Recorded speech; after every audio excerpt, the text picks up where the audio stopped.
Kindly subscribe to YouTube channel and follow on Facebook page at Dr. Zabby's Talk Show. Hey, wá gbà wá báyìí. Mo kí gbogbo wa ní elóko lẹ́yìn odi. Ọgbọ́n tán tún dá òun tún leléyìí o. Ẹ jẹ́ a lọ fojú ayọ̀ wò ká lè pé àwọn èèyàn wa sí àkíyèsí wípé àwọn ẹni aláburú ẹ̀dá wọ́n ti ń gba ọ̀nà yẹn tẹ́lẹ̀tẹ́lẹ̀ o. Torí wípé kí ni kò sí ohun tuntun lábẹ́ ọ̀run. Gbogbo ìgbà náà la máa kọ́gbọ́n sí. Tá dẹ̀ máa pe àwọn èèyàn wa sákìyèsí. Àwọn oníṣẹ́ ibi ọ̀nà ibi tán tún ń gbà. Ká tún wá padà lọ lórí ọ̀rọ̀ Kẹ́mi. Charlie ẹ̀sẹ̀ ń jẹ́ bad enough. So bad enough ni. Irú ọmọbìnrin yìí ń sìn tóun náà bá dé ìlú òyìnbó kí lẹ rò pé ó lè sọ lórí ìlú tí Ọlọ́run ti bínú sí yẹn tó jẹ́ pé Ọlọ́run máa kó àwọn èèyàn tiwa ó máa kó wa kúrò nínú oko ẹrú. Ẹ jẹ́ ká jọ lọ wo àkópọ̀ ẹ̀. Ẹ̀yin náà ẹ má gbàgbé láti fi comment yín sílẹ̀ nínú comment section torí wípé kí ni Natasha sọ̀rọ̀ wọ́n ní kó mórí wá, Kẹ́mi sọ̀rọ̀ wọ́n ní kó mọ́rùn wá, eléyìí náà sọ̀rọ̀ wọ́n ní báwo ló ṣe jẹ́, báwo la fẹ́ kúrò nínú oko ẹrú. Ẹ máa bá mi ká lọ. Ẹ má gbàgbé láti bá wa pín ètò náà, kí ẹ má gbàgbé láti bá wa fi comment tí yín sílẹ̀ ojú wo lẹ fi wò ó. Ẹ dẹ̀ má gbàgbé láti bá wa tẹ like. God bless you. Ẹ máa bá wa ká lọ. Everyone, this is Rejoice of Rejoice Screen, and I'm here to share my story with you. I don't even know where to start from, but I will be very, very brief about the story because I want people to learn from my experience, and at the same time, everybody should be careful because here in Nigeria, we still have people that do evil. So today I left a particular village in Ogun State. I was coming back to Ibadan, so I dropped at interchange. It was my guys, Ato Lifestyle, Adventure of Jasi, Killer, and Mr. Jide that we were in the car. So I dropped at interchange. I was about to board another bus heading to Ibadan because they were going to another part of Ogun State. To cut the long story short, when I got there, I didn't get, I saw a car and a bus. So I was just like, oh, car is always faster. We all know, you know, public transport in Nigeria, buses are always very slow. So compared to a car. So when I saw the car, I stopped the car and I was like, Ibadan. And the driver said, 1,500. And I said, 1,000. He said, no, 1,200. And later I agreed that 1,200. Meanwhile, in that car, there were 2 passengers already. And there was someone at the front and 1 person at the back. So I didn't see any issue about the old car when I entered because it was just 3 men. So, and it's not my first time that I will be entering car or bus filled with men, that I might even be the only lady inside. So as we move a little bit, I just discovered that the guy sitting right beside the driver was saying, driver, me too now 1,000 naira go pay. What's the difference between where you picked me from and where you picked this lady from, and you agreed to 1,000 naira? And they were just, you know, arguing. They were having a conversation. I don't want to call it argument. It's just like a conversation, right?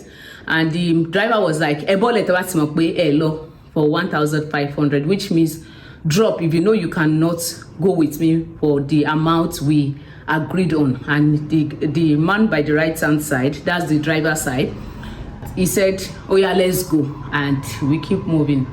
And just like 5 to 7 minutes drive, like on a very high speed, the driver, the man sitting beside me was just like, oh, I want to drop when we get to so place. We've not gotten to Ogere at this point, but we were close. So he said he wants to drop. Oh, why not? And he gave the driver money. When he gave the driver money, the driver just came up with a question. Kí ló wà lẹ́yìn mọ́tò yẹn? And the passenger that wanted to drop was like, I have a load, and it was like, okay, those people that dropped before you, that they already carried the load. And he was like, no, I'm very sure my bag is there.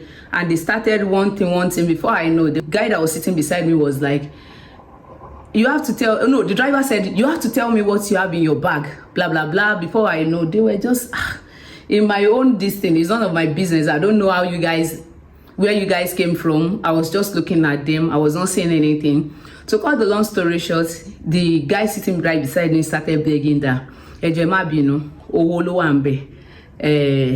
about $150,000 low ambe atikano ni motimbo ogami kusi Saudi Arabia. In my head, I was listening to all this conversation and we were still moving. So he was telling the driver that, please drop, collect your money, let me pick my bag and go. And the driver was like, to she kwalo pati da mi duro nko, she efe ko ba mi ni, báwo lẹ ṣe máa go sẹ́yìn mọ́tò mi, then he sọ fún mi. I was seeing all their dramas, and the guy that was sitting right beside the what's it called, driver, was like, he speaks like an Igbo man, but I'm very sure that he's not an Igbo man. But he speaks like Igbo man, and he even speaks Igbo, like pure Igbo. Because one thing is, I cannot speak, but I understand. I understand Hausa as well, but I cannot speak. So I was listening, and before we know, this man came into the conversation and be like, okay, we have to share. Bulletin, and the guy that was sitting beside the driver was speaking English. He didn't speak Yoruba at all. Not to, give any clue or anything. To cut the long story short, we were close, and we were close to Gary. And the driver slowed down and he was like, okay, now you know what, let's finalize. What do you want to do and all of that? And it was even the guy that speaks like Igbo, or that call himself to be Igbo, that was like, okay, what do you want to do for us? Since there's this big money in this car now, this is our own turn, it is our blessing. What do you want to do for everyone here? And the driver was like, assuming you told me that you have such money in the bag, me on it be a sister here now, I will not carry this man. And I was like, okay. I was not even ready to add anything into the conversation, because if there's anything, I don't poke nose, I don't do too much talking, I live my life like a man. If you don't call, even if you call me, I might choose to look at you and I will just keep quiet. To cut the long story short, they were already planning on how to share the money. And the man that was now sitting beside me that ought to drop, the passenger, was not like, bag away. Tẹ́yàn bá ti fọwọ́ kàn, èèyàn máa dákú, ó máa jẹ́ kéèyàn máa ṣubú, that's the word. Ó máa jẹ́ kéèyàn ṣubú like 3 times, pé òun ti try àti ṣe kíní kan. Then in my head, I processed it. You carried the money and put in driver's boot, right? And you said, tẹ́yàn bá ti fọwọ́ kàn, èèyàn yẹn máa ṣubú. I was not ready to say, I was even ready to drop. The driver was not like, at this place you cannot drop. And I looked left, right, center. I noticed that we were purely in the bush. So I had to cooperate with them and move to where we can see people moving. It was now the next turn, and they were like, okay, they know one alafa, that there was a way they used to protect something, like in the north, that, if you want to protect your properties, that thieves will not move closer to it. There's always a siege that they can put on it and all of that. In my head, I already know that, but one chance. I was praying at the same time. I had to quickly reach out to Auto Lifestyle and be like, Baba, be like, sir, don't enter one chance, because I know that I must not call my family at this point in time. I know some of my friends that I must not tell, because they will bombard me with calls. They want to know what's up. So I just told my sister that was at home that please pray for me. And I messaged Auto Lifestyle. And he said, what's up? Share live location. I was doing that. While I was on my phone doing that, they were like, Auntie, enter phone. Kilo shele. They were trying to be very conscious and know what. So I was just like, oh, me, I'm pressing my phone. What's my own business? Please, can we move? They had to turn. And they were like, they were calling one alafa. So I had to allow them to turn back, because where we were bush, like, no, like it was just trailers that were passing. Nobody is moving by the roadside. That even if you scream for help, no one gonna help you, because I've experienced something very close or something similar to that, but it was at night at that same interchange. I was just like, okay, they said they want to turn back to interchange. They want to pick the affair that will take away the siege that is placed on that money. Then they can share. In fact, they were asking me that, do I know someone that can take something off? I said, I have no idea. They were not like, but the driver was like, Omo Muslimi ni mi, awe Ramadan ni mo ngba lowo e. He was just swearing. He said, Omo Osogbo ni mi, Omo Okefia, Okefia bi Alafia. I can't even remember. But I know that particular side of Osogbo. Through that, because I wanted them to be very free so that they would be like, okay, we are on the same page. I had to flow with them so that we can get to where we have people. To cut the long story short, before we got to interchange, when they were speaking to the Afa already said, am I worried? He said, the driver said, don't worry. You know what? When you called the Afa, it was the Igbo man that was calling the Afa now. He said he has somebody. And he said, oh, don't worry. By the time I called this Afa, the Afa, when he was not speaking with the Afa now said, we are families. They are fighting on land, and they put one jazz on the land. And they said, oh, you know this one do not know how to speak Yoruba very well. You only understand. I was like, God, may they not pick my voice. You know when you are praying so badly, and I was just begging my head, to cut the long story short, guys, we got very close to interchange, and this is the driver that said he doesn't know the Alafa. It was the Igbo man that said, I know the Alafa. And the Alafa said, oh, I'm traveling, I'm going to Ife. Mo wan interchange, mo ti sumo interchange. And I just saw, before, on that space of all these things that happened, is not even up to, it's not up to 15 minutes. Like, 1 + 1 + 2. You are the driver. This is your passenger, the Igbo man. The other man that was sitting behind me was your passenger. I'm one of your passenger. How come you know the Alafa? And he parked and he said, oh yeah, well, listen, no. The moment I said no, enter, I will sit by the door side. When we got to interchange, they just speed up under that bridge and climbed. They wanted to turn back. They said, it seems that we are going to Ibadan. Let's just go and turn. I said, I want to buy water. That's the first thing that came to my brain that I should say. Then when we wanted to say, I want to say, okay, don't worry, tabak go fair go bridge. Then he was like, share your woni, share your shaking conny. I said, I need to drop. When we were very close to that, what's it called, the bridge side, where the sellers, if you are heading to Abeokuta or if you are going to Shagam, you know that bridge. If you are conversant with that area, you will know exactly where I'm talking about. I said, drop me. Mi olomo. Drop me. And their moment, the Igbo man, you know, when the Alafa entered, he entered to the front seat. The driver was right beside, you know, the driver's seat. And the guy that said he brought money from Kano was sitting very close to the window side. Then the Igbo guy was sitting in the middle. Now I'm very close to the other door side. I was just like, it was more or less like they pushed me down. And that moment, the rate at which they speed up, because one thing that came to my head is I should try and take the plate number, because I know that at least with plate number there's something can be done, but I couldn't.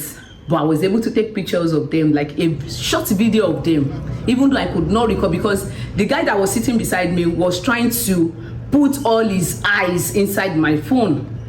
And you know, I could not do a lot with my phone at that point in time, but I was still able to take a short clip of them.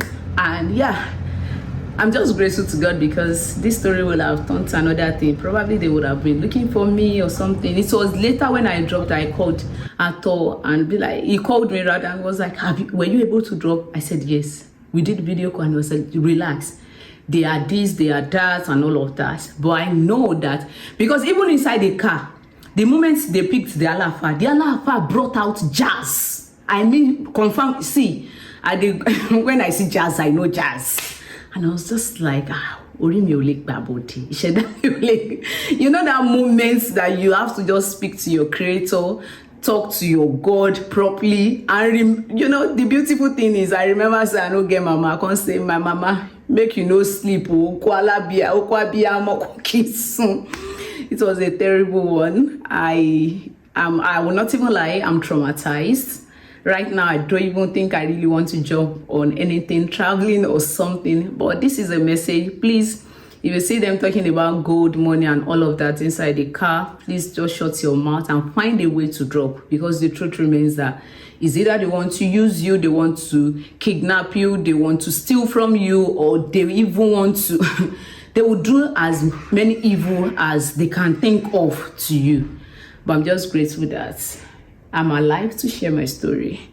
And if we decide that we want to start calling Nigerian government out, don't you guys know that a lot of changes will actually be made in the environment or in the society or in our economy as well? Let me tell you guys something. There's nothing Nigerian government hates more than when external bodies start tapping into our economy. They hate it so much, and I don't know why. Is it because maybe external bodies actually give us funds or something? Maybe that's why they hate it. Now, I want you guys to think back to every time that Nigerians actually spoke up. Is there a time that we spoke up and a change was not made? Like, is there a time? If we decide that we want to run a 30 days challenge where we're going to complain about the economy, we'll keep complaining about the economy. Do you guys not know that people will start looking into it like, oh, what's going on in Nigeria? Why are people complaining so much? And they will start making changes. Now, let me tell you guys something, Ba. You see, we as the Nigerian youth, we don't come close to our parents. This generation we are always blaming. It is because of this generation that we had a stable income. It is because of this generation that biscuit was 15 naira from my primary school until my university. It's because of this generation. They are the ones that fought for that stable government that we enjoyed. They were the youth in their time, and when they had bad government, they stood up to it and they fought for it. Now that it's our turn, people are commenting in the caption and saying, in the comments and saying, oh, they are going to pick you up. Oh, you think you're very dark man. I don't think I'm anyone. I just think I'm a Nigerian who is suffering and I'm tired of it. And I need someone to actually come out and say, okay, it's enough. Prices will stay one place. That's what I need. I'm sick and tired of this. Are you guys not tired? Number one, in case you guys don't know, go and take a look at Abacha. In case you guys don't know, Abacha was like a president at a particular time, right? And there was a time where our parents had to start using something called Abacha stove because they couldn't even get kerosene. What happened to Abacha? I don't need to be the one to tell you. Go and look up history and know what happened to them. What happened to him? Every single time our parents had the chance, they fought for a better government. And that is why they could use 100,000 naira to raise 4 children. Middle class children. Your parents is earning 100,000, you say you're middle class. It's because they fought for it. It reached our turn now. Every time they say, come out and talk about the government, someone will say, Abego, they will kill us, Abego, they will shoot us. We employ those people. It is because of us those people are in power. It's because of you. You voted for them to be in power. They are working for you. If you don't hold them accountable, who is going to hold them accountable? Who will hold them accountable? Because we are so used to adjusting to the system that they don't see that there's a problem. If you come out and you speak, there's a problem. They need to hear us and they need to make changes. Now, let me start first. Which state are you located in? You need to start calling out the governor of that state. It's not only the president we hold accountable, hold governors accountable. Now, let me start with Governor Sanwo-Olu. What's up with you? What's up with you? Like, what's going on with Lagos? Because I live in Lagos State. The roads are terrible. Have you seen the potholes? You're the governor of Lagos State. Are you not on the road, yeah? Are you not driving on the road? Are you not seeing the potholes? There's no drainage system in Lagos. Lagos smells like shit, like I said yesterday. What are you doing about it, Governor Sanwo-Olu? What are you doing about it? Look at the way people are begging in Lagos. Are you not tired? What are you doing about it? What are you doing with the government allocated funds that they are sending to you? Can you come out and tell us, people living in Lagos, so I beg, this is what I've been doing so far. I've been building roads. I've been doing schools. What are you doing about it? What are you doing with the money that they are giving to you? You need to come out and start telling us what you're doing because we've been keeping quiet for way too long. And I'm urging all Nigerians to come out and speak to, like, is this not tiring? Why am I buying foodstuffs over 200k that is supposed to be worth 50k? Everything is 3 in price. 333. You wake up this morning, electricity is 2.5. Tomorrow is 3.5. Why are things always going up every single week? Why do we have no stable price list?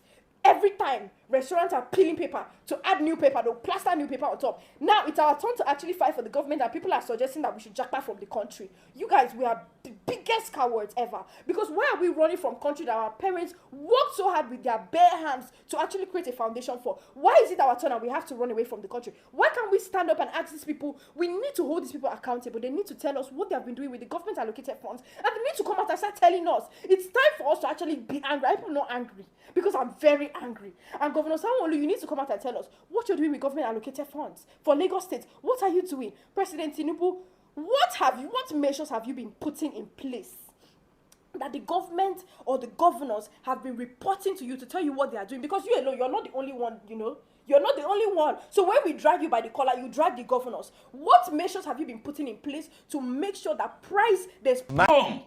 If it's my child, you threaten my child, I pull her back home. The child can go home. And as she speaks, her looks, she said she has never lived outside home before. Her bills have been provided for. Her parents are well-to-do. She just decided to serve. You threaten her, we will mobilize and send her overseas for a master's degree. We will mobilize. Very dark man. Aisha Yesufu. All the people that I know, BVI, JNJ Media, K White, before we mobilize, this girl will get scholarship and will send her overseas, and she will be a more potent voice from the diaspora. What it be NYC? We benefited by integration, but the nation, what we want to achieve with the NYC is gone. Yoruba youths are attacking Igbo youths. Northern youths are attacking this. Rufai's son is talking rubbish to Kaduna South people. The basis of national integration as the fabric has virtually been burnt with stupid politicians. Nnamdi Kanu is there. You are frustrating his freedom. You went to kidnap him, frustrating him. Take that girl back to the state she comes from. Let her go and learn a trade. She's into IT or whatever. Send her overseas. Somebody asked me, why are my children overseas? And I say, I love this country. I love this country, but my children don't owe this country. She doesn't need to work for Nigerian government. And that's why our children don't want to come back. Okay. I agree that the NYC too much. Natasha spoke up. A criminal that was debarred in America suspended her. Sat and suspended her without hearing her. Somebody who did not contest primaries. Somebody that off the mic. We no go that side. Off the mic. Somebody when woman saying slap him. Woman say he slap him. Woman slap him.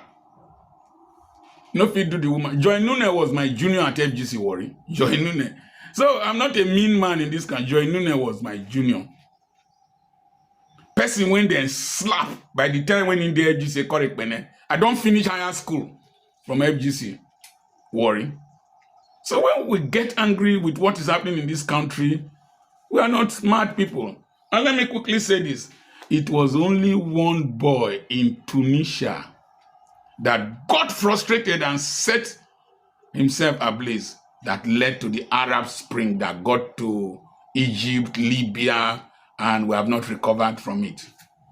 Nigeria is crawling with claws towards each person. The rich will soon cry too. You can't put all of us in prison. No. Our children, you can't flog them, then they will not cry. If anything happens to that girl, you will see that these Nigerian youths are tired of your stupidity. And all those of you who will come here because of your tribal bigotry.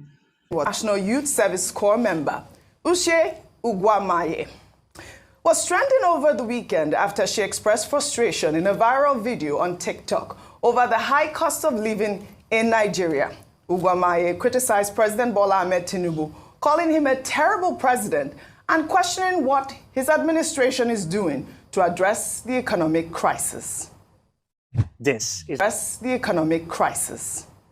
And this video, I just want to say to our president, I don't know if there have been any other president that is terrible, but you are such a terrible president. It is so hard. So I'm coming from the supermarket where I went to get foodstuffs and everything has gone up again. It's just like every single week prices increase. I want to know, what is the government doing about this increment? Is there going to be a particular time where prices will stop going up? Is there going to be a particular time where things are going to go back? Guys, why am I going to get a crate of egg and they're telling me it is 6.5? It doesn't make any sense that egg will cost 6.5. Like, I literally can't remember when egg used to cost 800. Like, why is no one saying anything about it? Being an NYSC copper, there's nothing beneficial about this whole NYSC thing. The money I spend on transportation is just more than the alawi the government gives me. Like, it doesn't, I can't keep up. Like, I'm so tired of this bill and I can't keep up. I am overwhelmed and I'm tired. I'm exhausted. It's too much, and I wish that we would start calling the government out heads on. For example, Tinubu, you are a terrible president. Like, what are you doing to help us? What are you doing to help the economy? You are so terrible. I'm so sick and tired of Nigerians acting like we are strong, and they say, oh, Nigerians, we are actually very strong. Oh, no matter how much they increase things, we still chest it. No, it is not cute. We are cowards. All right. Cute. It's not cute at all. Gen Z generation, they will speak. I mean, I feel like we're in the military era now at this point. Because, you know, in a surprise twist of events, shortly after that video gained traction, Ugwamaye alleged in another TikTok video that she began receiving threats, reportedly from NYSC officials, pressuring her to take down her video. So 30 minutes ago, I just received a call from the NYSC board, starting with the secretariat before the LGI, and for the secretariat, for the NYSC secretariat, I'm going to attach what she said, some of the things she said, so you guys will hear. Are you normal? I wasn't insulting the president, ma. I was only asking for accountability. Hold down that rubbish you put there. Ma, are you threatening me? Hold down that rubbish. You are not talking to your mate. She called me and she was shouting and she was threatening me to take down the video. And in my first mind, I'm like, wait, how did they get my phone number? And then I realized that every NYSC copper has to fill a file with your phone number and your address. I'm like, these people actually have my house address and they know where I'm staying. I never insulted the president. I said he's terrible. That is not an insult. It is a statement, and I did not go on and start saying, oh, Tinubu, you're this, you're that. I just said he's a terrible president. Why is it a problem that the NYSC government, NYSC secretariat, or NYSC board will call me to threaten me? Like, why is that okay? That I can't speak up for something that is directly hurting me? Oh, this was so sad to see. Yeah. I mean, of course, reactions have trailed this video, and I'll start from Mr. Macaroni's, and I believe Peter Obi's tweet there, and even Mr. Macaroni, you know, re-echoed the rhetoric right there online. But I believe that, you know, there were some comments about whether or not, because she's an NYSC copper, she cannot make such comments against the state, because also in the video, I think she said something about Lagos State being a smelling state, and, you know, I mean, I don't know where your thoughts are. Let me start with you. Thanks for starting with me. Why not? All right. Because so I know you're passionate. I think one of the things that is a hallmark of good leadership and democracy is the ability to take feedback, criticisms, and use it as a tool or a platform to better. So when someone comes to my state, Lagos State, for instance, and I'm proudly Lagosian, and they say that your state smells, the first thing I'm doing is not, oh, keep quiet, you are evil for saying that. It's evaluate the situation. Is her statement true? Why has she come to say that? Why did she say that? So people come, even some people send me messages that, oh, you are Lagosian, so you should be ashamed of yourself for not defending. It's not about defending. It's actually the love for the state that would make me want to see what outsiders perceive, and even inside people that live here. And if it's true, let's fix it. If Lagos is smelling, let's fix it. It's not a permanent thing. And we've often talked about refuse management, you know, even the rivers and the streams. So it's her opinion, and she said that, and a number of people have also opined of the same thing. But now let me go to the main story around what you said about militarization of democracy, as we seem to see it in Nigeria. And it's such a sad situation. I'll take it from this this angle. Ushe, as an NYSC, as a copper, would be in her early 20s, maximum. If you look at her and the way she speaks, you know she's probably Gen Z. By the way, this is the Sorosoke generation. This is the coconut head generation. That's what they said during the NSAS. So if we're expecting the same reactions we used to from the millennials or baby boomers, wake up, Nigeria. Jima soon, like they'll say on the streets. Wake up. You don't handle their agitations or aggravations the way we used to do it in the past, where everybody is yes, sir, respect. They have changed. The world is a global village, so they're exposed to more cultures, they're exposed to more things, and so their reactions are different. You cannot silence this generation like that. There's now been a number of people coming out on TikTok, posting their own videos of their own experiences. Absolutely. If you think you're going to shut them down, guess what? They keep multiplying. We should learn from NSAS and not mismanage this. Having said that, we owe the youth an opportunity to speak out. We owe this lady an opportunity to express herself. As long as you're 18 years and above, you are an employer of the president. Absolutely. And he needs to recognize that. Criticism does not mean that you hate or you are a terrorist. It just means that your love for this nation would not make you keep quiet when you see bad things happening. Finally, we have seen a number of young people migrating abroad, and the president keeps going out to say that the young, our greatest asset in Nigeria are the youth. Yes. Let's not lose our youth by coming harsh and hard on them. Listen to them. They are the future. If they're saying things are bad, listen, take it as feedback, and even call them to a round table. Absolutely. Why are you spending money on a national youth conference if you're not willing to listen to the young people? If the young people take the platforms to speak, there's only as much as you can keep them quiet, and they should find that woman that threatened that woman. Nothing must happen to Shai. Woman that threatened that woman. I think it is very important. But in the video, she made a lot of, she complained a lot, and a lot of people could relate to that. Obviously, she talked about the price of egg. She also talked about electricity. When she came back, they brought her bill. She couldn't even believe that it had gone, like it was double. So one of the reactions, before I come to you, Rufai, one of the reactions that trailed the story is a 2022 video of President Bola Ahmed Tinubu, then the APC presidential candidate, promising to provide constant electricity in the first term of his administration if he was elected president. Tinubu said during the campaign that if he didn't deliver on his promise, he should be voted out. Let's take a look. Means necessary. You must have electricity, and you will not pay for estimated bill anymore.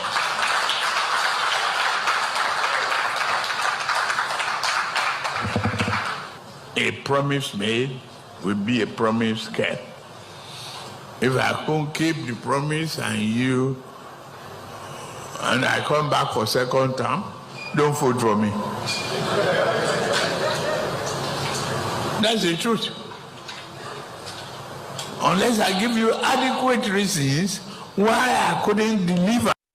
All right. Electricity is one of the biggest problems at this point. I mean, in fairness to him, he's only done 18 months, right? So we are hoping that by the end of his first term, like President Bola Ahmed Tinubu has promised, this our Band A electricity issues will be resolved. Rufi, on fire. It's done 658 days. 658, okay. Days. See, Oji, I don't know why people that criticize the loudest, when you criticize them, it's like pouring atari on their body. It pepper and scratch them. In fact, people that criticize the loudest, when you criticize them, it's like pouring wirikbi. You know what they call it? No, I don't know what that is. Wirikbi. It's an itchy leaf. Oh, really? That we have, in Yoruba, it's called wirikbi. The same APC that shook Jonathan, did give him breathing space, that we're praising as the bastion of opposition, now they are acting like this wirikbi on their body when we criticize them. The truth is, when we talk, Oji, please, if you had pointed out one lie in what that Rayi girl said, I will condemn her. All the things she said is perfect. Because now they are carrying propaganda, food prices are going down, as egg prices gone down. No. The food prices have gone down. Has it gone down back to the 2023 level that President Tinubu met it? What a lot of Nigerians are just saying is quintessentially what Mama Rufai Oseni, Christy Tayo Oseni will always say. And my mother will always say, and quote, òrìṣà bó lè gbè mí, ó jẹ́ ṣe mí bó ti bá mi. Dear deity, if you cannot make my life better, return it me to where you met me. What we are just telling President Tinubu is, at least ensure that the prices go back to the prices you met food stuff in 2023. The girl is complaining. The girl said this is the first time she's leaving her parents' home. And she has to pay bills herself. But she's now feeling what it is. Cross River Watch, I can't verify that story. I've not done it very good, but Cross River Watch was saying this girl's father was a former immigration official that passed because he too went out to protest as regards a case where Nigeria had failed them. Really? Wow. Yes, that's what Cross River Watch. So she's an activist. So that's what Cross River Watch was about. I've not independently verified the story, but I have to also, call Agba Jalingo and say, let's get to the end of that story. But when you look at it, she's talking about the things that are happening. Yes. And for those that have been criticizing her, that have been saying all sorts, that said, somebody also came out recently to say, once you sign up for NYSC, it's part of your code. You must not speak against the government. That's not true. Some people, they misrepresent facts. The code. Yeah. When you check the code, NYSC Act Section 13, it's not an offense under the NYSC bylaws, criticizing the president or the governments. So please, those that are misrepresenting facts should forget it. And the same NYSC has the nerve, the unmitigated temerity to threaten this girl. This same NYSC that when you check one of their handbooks, they were telling you then that ensure you have somebody to call when they kidnap you so that you know how to pay ransom. People have been kidnapped in the NYSC. What did the NYSC do? Ayo, we shared a case the other day. Thank you. Till date, what has happened? A core member has been kidnapped. Did NYSC do anything? No, her parents had to pay for it. Her parents had to pay for the ransom. All right. So this same NYSC, see, please, the truth is, I know criticisms can be like Wirikbe on the body of these people. But please, we are saying because we want the country to be better. I don't have anything against the APC or the PDP. We just want a better, if it's better, we'll be the first to praise you. Constructive criticism is key. That's I'd like it. to take this story, Vimbai. Yeah, mo rò pé gbogbo wa láti rí bí ó ṣe lọ sí. Tó bá jẹ́ yín náà ńkọ́, tẹ́ bá dé ìlú òyìnbó, tán bá mú ọmọ yìí wá sílùú òyìnbó. Ṣebí lọ́jọ́ kìíní àná, wọ́n ní Kẹ́mi, wọ́n ní àwọn wọ́n tiẹ̀ dáwó, wọ́n lọ ra bàtà míì fún. Wọ́n lọ ra bàtà míì fún ẹ̀gbọ́n ẹ̀ bábúrò ẹ̀ ni. Tán kó lọ bá wípé panumọ́ o, má bà ìlú wa, má bà lórúkọ jẹ́ o. Ẹ̀yin wọn Nàìjíríà market. Ṣé bó yẹ kó máa rí lélẹ́yìí? Mo kí wa lẹ́ẹ̀kan sí ipò àkóbójú ọjọ́ ṣe rí. Alámarí ìtúsílẹ̀ ó ń ṣọmọ olókù bẹ́ẹ̀ ni àní sí pẹ̀lú òkú ẹ̀. God bless you. One love. Bye for now. Mo kí gbogbo ojú tí wò mí ti ń gbọ́ mi jákèjádò orígun mẹ́rẹ̀ẹ̀rin àgbáyé. Orúkọ mi ni Ambassador Àkànfẹ́ Ìwò tí mo jẹ́ agbẹnusọ fún iléeṣẹ́ X2 Ultimate Herbal International Limited. Níléeṣẹ́ wa bí láti màmọ̀ dájú nǹkan kan tí eléyìnbó ń pè ní health is wealth, ìlera lọ́rọ̀. Kì í ṣàfẹnujẹ́ nìkan tá a bá ń gbọ́ ní sétí. Torí gbogbo lọ́gbọ̀n àwọn èèyàn ni wọ́n ń kojú àìsàn tí a pè ní ìfúnpá gíga. Ìdí nìyí tí iléeṣẹ́ X2 Ultimate Herbal fi ṣètò oògùn ìfúnpá gíga fún ní powder àti ní olómi.